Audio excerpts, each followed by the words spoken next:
नाज़रीन गिरामी अस्सलामु अलैकुम आदाब। आज की इस वीडियो में हम पेश करेंगे जामिया गनियतुल उलूम के तलबा की जानिब से सालाना इजलास के मौके पर पेश की गई खूबसूरत हमद बारी को। मैं हूं मुर्तज़ा मलिक और आप देख रहे हैं मलिक टाइम्स यूट्यूब चैनल। अगर आपने अभी तक हमारा चैनल सब्सक्राइब नहीं किया है तो हमारे चैनल को ज़रूर सब्सक्राइब करें, वीडियो को लाइक करें, शेयर करें और कमेंट बॉक्स में अपने मशवरों से हमें ज़रूर नवाजें। मुलाहज़ा फरमाए हमद बारी। तलबाए जामिया गनियतुल उलूम अख्यारपुर भलेस।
फर्श खाकी पैरों तले बिछाया, क्या खूब फर्श खाकी।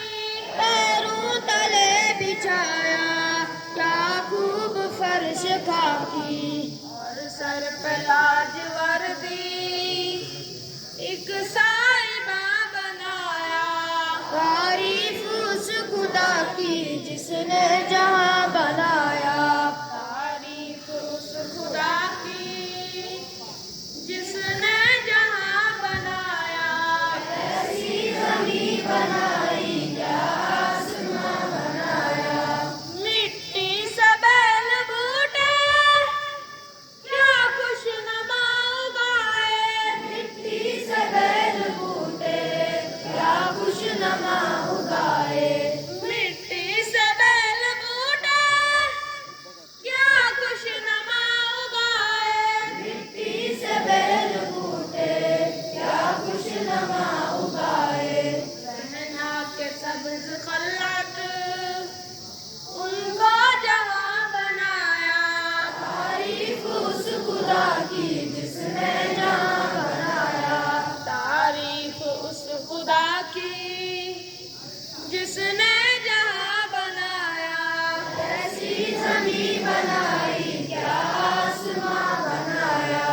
खुश रंग और खुशबू गुल फूल है खिलाए। खुश रंग और खुशबू गुल फूल है खिलाए। खुश रंग और खुशबू गुल फूल है खिलाए। खुश रंग और खुशबू गुल फूल है खिलाए। इस खाक के खंडर को क्या गुलसिता बनाया। तारीफ उस खुदा की जिसने जहां बनाया। तारीफ उस खुदा की जिसने जहां बनाया। ऐसी ज़मीं बनाई, क्या आसमां बनाया। रहमत से तेरी क्या क्या है नेमत मयस्सर। रहमत से तेरी क्या क्या है नेमत मयस्सर। रहमत से तेरी क्या क्या है नेमत मयस्सर। रहमत से तेरी क्या क्या है नेमत मयस्सर। इन नेमतों का मुझको है कदरदां बनाया। तारीफ उस खुदा की जिसने जहां बनाया। तारीफ उस खुदा की जिसने जहां बनाया। ऐसी ज़मीं बनाई, क्या आसमां बनाया। आबे रवा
जमी बनाया